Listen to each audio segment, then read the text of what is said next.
Saelah sat in the corner of the coffee shop, drinking her iced coffee and working on her laptop. One of the greater perks of having a job she could do remotely, she could conveniently work where she wanted to, when she wanted to. It was made even more convenient by the fact that her best friend wanted to move across the world, but hadn't wanted to go alone. Being the good friend that Saelah was, and not having any family other than a father who was disappointed in her at every turn, she decided she'd move with Denton, or Denny, as she liked to call him. That was how she found herself in Tokyo, the foreigner capital of Japan. In the 3 months she and Denny had lived there, aside from themselves, she'd seen quite a few. She likely would have seen more, but didn't leave their flat often. The people were polite. Everyone she'd encountered seemed welcoming so far. Saelah was sure that had to do with the scent blocker she wore religiously, because if they could smell her, they may not have been so kind. Where she was from, her scent was unpleasant and undesirable as an alpha. It sent Omegas in the opposite direction with their noses covered, and it caused other alphas to make fun of her. Her scent wasn't as deep or heady as an alpha's was supposed to be, but it wasn't as saturating sweet as an Omega's. It was too loud and unmuted, unlike betas. She had elongated canines like alphas, whereas betas and Omegas did not.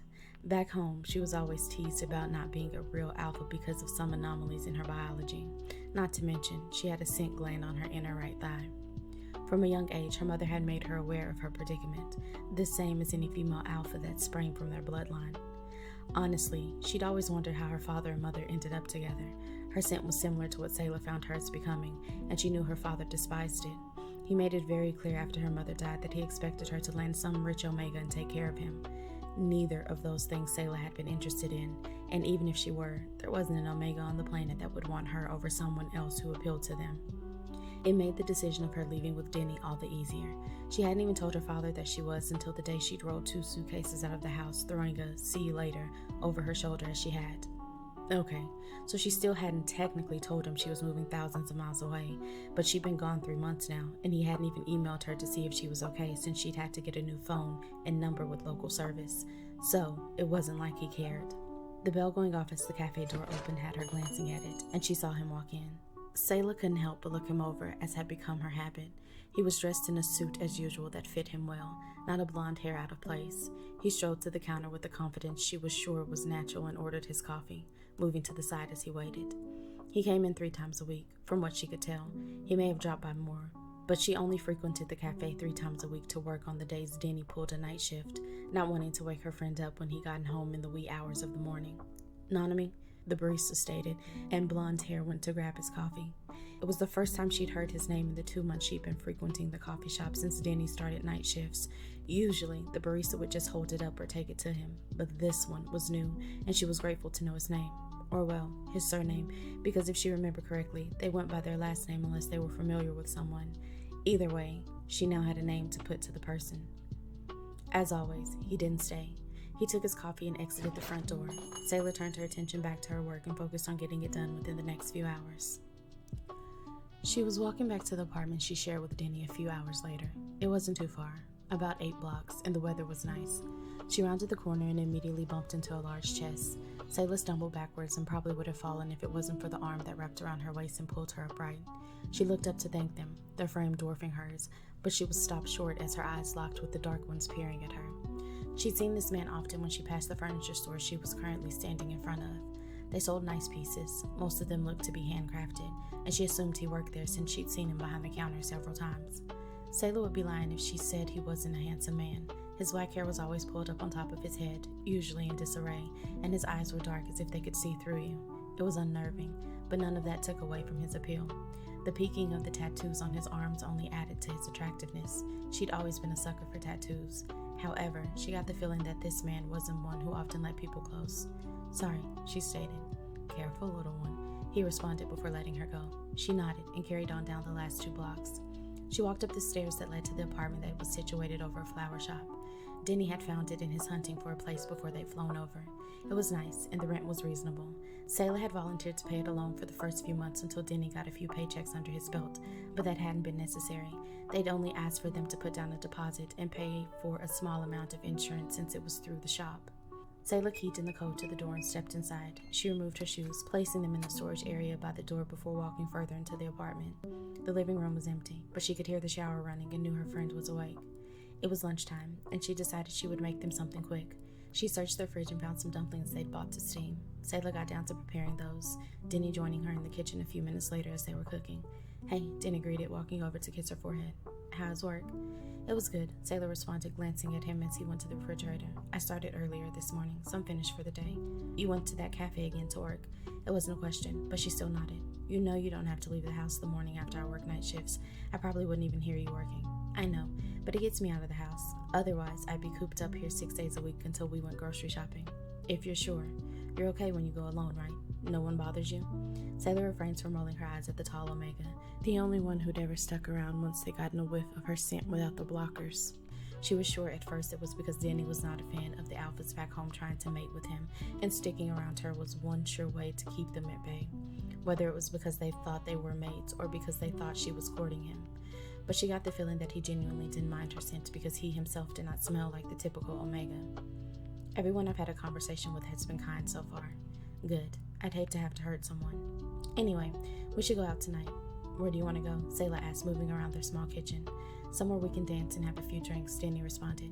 Saelah wrinkled her nose, thinking, "Yeah, sure, as long as you choose a place before we leave. I don't want us to have to walk around all night trying to find one."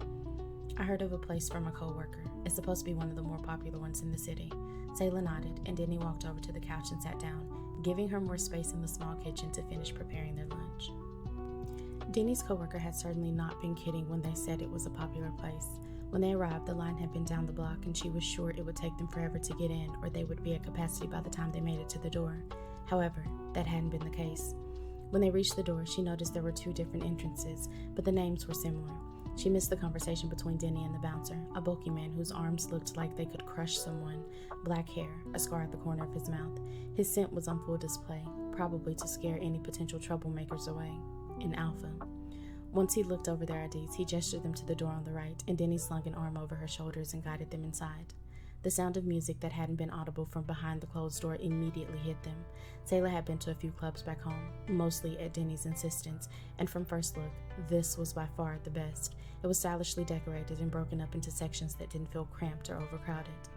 "Let's get a drink first," Denny spoke next to her ear, even though the music, while loud, wouldn't drown out a conversation between 2 people next to one another. At the bar, they were lucky enough to grab stools and sat and waited for the bartender. She caught sight of him before he made it to them. He was bulky, too, like the man at the door, and could probably help throw people out if needed. He sported an undercut with pink hair. His forearms were covered in tattoos, and there were a few on his neck. "He's yummy," Denny stated under his breath. Saelah nodded in agreement. He was nice to look at, but not her type. "What can I get you?" he asked when he stood before them, intense red eyes volleying between them. "Vodka and lemon and vodka and cranberry," Denny ordered. "Coming right up." The bartender flashed them a smile, and Saelah swore she could hear her friend's pussy and Badussi clench from the way he shifted. She laughed when they were alone. "Do not immediately start thinking with your dick and leave me to fend for myself." "I won't immediately, but if that man smiles at me like that again, I might have to sneak behind the bar and sample a different drink." "You're nasty," she responded in playful repulsion before they laughed. "You want to let me in on the joke?" the bartender asked when he returned, sitting drinks in front of them and taking the card Denny held up. "We do," Denny responded. "My friends and I have a little friendly wager. When we go out, we like to guess the letters of people's names. I said yours were M and F, and she said they were I and A. You're both off, but I guess you'd be the closest," he responded, pointing to Denny. "Care to enlighten us?" her friend asked, and Saelah took a sip of her drink. It was made perfectly, the best she'd had. "Ryomen Sukuna. Ryomen." Denny tested on his tongue, and Saelah could already guess the context he was picturing, but she shook her head. "Last name, first name," she stated simply, not sure why she wanted him to live his fantasy correctly. "But you're right. It would be impolite to call him by his first name when you don't know him." Sukuna turned those intense eyes on her and smirked. "I don't bother much with those formalities. Sukuna's fine." He glanced at the end of the bar. "I'll be back with your card." "You can open a tab," Denny stated before Sukuna walked off. Saelah turned to her friend. "M and F, I and A. What exactly does that stand for?" Denny gave her a playful grin. "My future, and I agree." She laughed, taking another drink from her glass as she looked around the club. Her attention immediately stopped at the end of the bar where Sukuna had sauntered off to. But it wasn't him that caught her attention. It was the shock of white hair and piercing blue eyes that seemed to stare straight at her. He was taller than Sukuna, not as broad, but definitely not lacking in the definition department. She'd seen several fine men since she'd been in Japan, and he was in the top 3.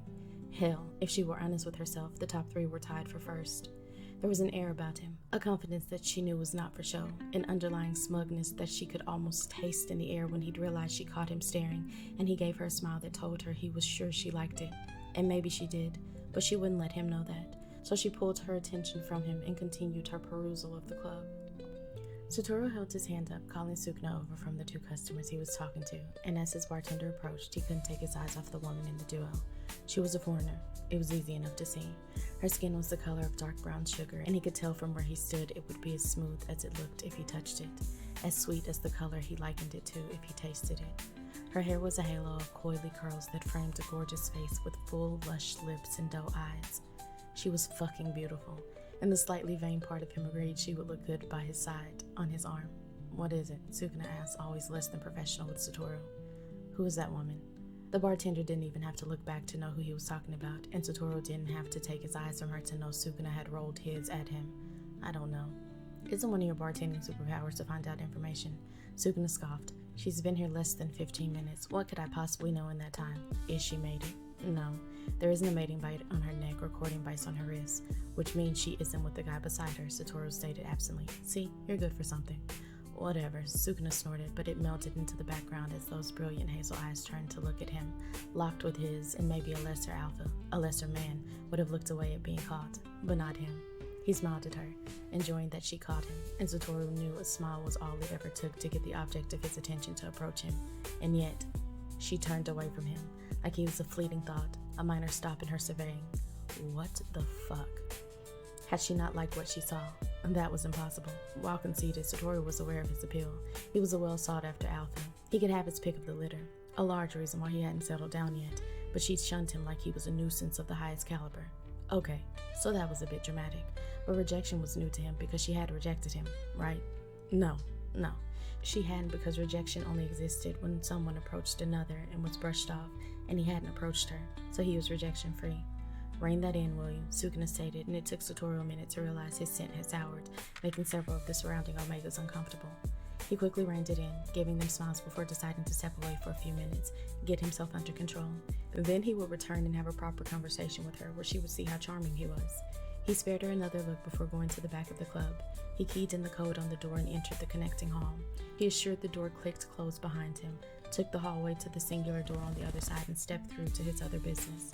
When he decided to step out on his own and not exclusively live off his family money, he wanted to combine two of his favorite things, money and music. What better way than to open a nightclub and a casino catering to table games next door to one another? The bottom floor was packed. There wasn't an empty table in sight, but there never was on a Friday night. There were tables on the second floor with higher bid limits, and he ventured up there. A few people were housed at each table, some stopping him to chat before he made it to the bar. "You," he called the bartender's attention. "Busy up here tonight?" "It's been the same as any Friday." "No one's been acting up?" You laughed. "You think they do that with Toto here? The regulars have learned he's always looking for a fight."